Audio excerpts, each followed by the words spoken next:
David, so here's my first question. Can you give our listeners an overview of transformational leadership and how it might impact ERP success? So, what is it exactly? And then what's its impact on large scale organizational change?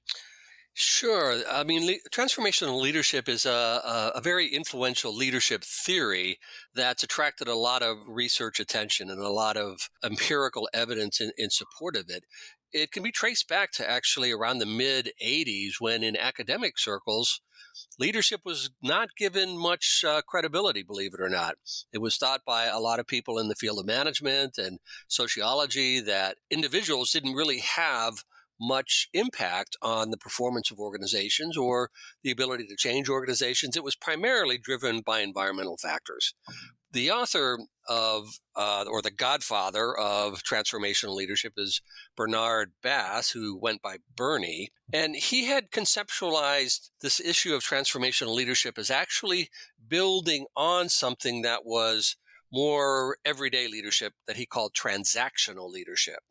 And transactional leadership was comprised of a couple of factors, or the factors comprised transactional leadership, including contingent reward, where a leader makes clear what followers can expect to receive when performance goals are achieved, and something called management by exception, in that the leader focuses attention on things that are exceptions, irregularities, deviations from standards, otherwise kind of take a hands-off approach.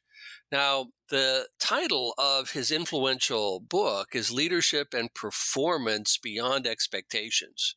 So his approach and his theory was that if you really want to have world-class leadership and world-class performance beyond expectations in organizations, you need to go beyond transactional leadership to what he termed transformational leadership.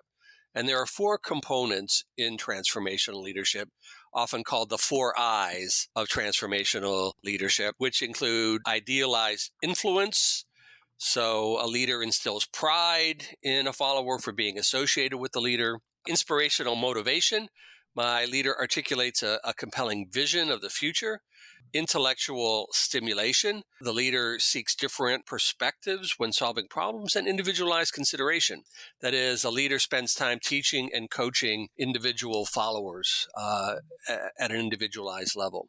So in order to have world-class performance, according to Bass, leaders first need to build a foundation around transactional leadership in terms of contingent reward and management by exception in particular, to then develop these 4 I's of individualized consideration, intellectual stimulation, inspirational motivation, and idealized influence. So there it is in a nutshell, Jack. Yeah, that's great. Thank you, David. And you in part answered my second question that I wanted to ask you, and that was how do transformational leaders impact their team's performance and the success of ERP implementations? But I think it's really primarily through, as you had mentioned, the 4 I's, right? The idealized influence, inspirational motivation, intellectual stimulation, and individual consideration and coaching. Would you add more to that, or? Well, that covers a lot of ground. And what's typically the case is that individual leaders aren't necessarily good at all 4 of those things. So these are not necessarily leadership traits. They're really more behaviors or competencies that leaders can develop over time. And fortunately, there are ways of assessing an individual's level on each of these 4 I's, which can then lead to kind of tailored interventions to help develop a leader to be well-rounded and have high levels of accomplishment in both the transformational side of things, but also the transactional side. Can't overlook that. I think a lot of researchers have done research that have only looked at transformational leadership style or transformational leadership behaviors and have ignored transactional factors. And that kind of biases things that skews the results in ways that overemphasize transformational leadership. Yeah.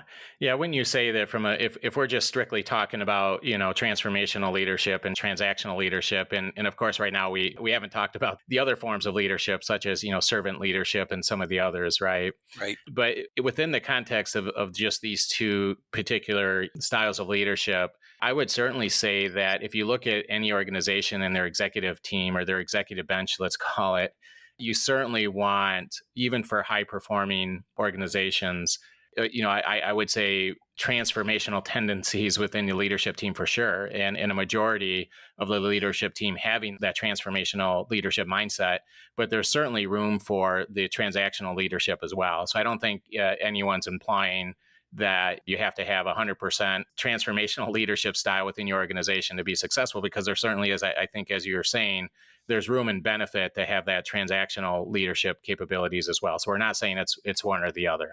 Right. I think Yeah. that's well put. Well, so let me ask you this. Is leadership, in fact, something that can be learned? Yes, no, and then why? And then if it is something that you can learn, what would you say are some of the traits, let's say, that ERP organizational change leaders, or in fact, any organizational change leaders, should cultivate to be more transformational? Yeah, I definitely believe leadership can be learned. Another version of that I hear all the time is, can leadership be taught? Yeah. And that's a little bit different and maybe a little bit more controversial in terms of whether you could teach leadership to any one person in a way that matters and makes them a better leader. But certainly leadership can be learned. And often it's learned through the lessons of experience, of ongoing everyday experiences that if a leader has the wherewithal to reflect on what kinds of experiences they've been involved with, especially those that are challenging and demanding ones, that can lead to some lessons learned that can help develop them over the longer term for sure. Yeah. So, can leadership be learned? Yes, it can, but it doesn't just happen. One of the biggest challenges that leaders of all kinds have is that, they're in the wash every day. They're under the pump with everything coming at them from all kinds of different directions. And the issues of reflection are easy to say, but not so easy to do if you're running around every day doing all the various things that leaders are doing in terms of trying to lead change, develop others, as well as perform at the highest levels possible.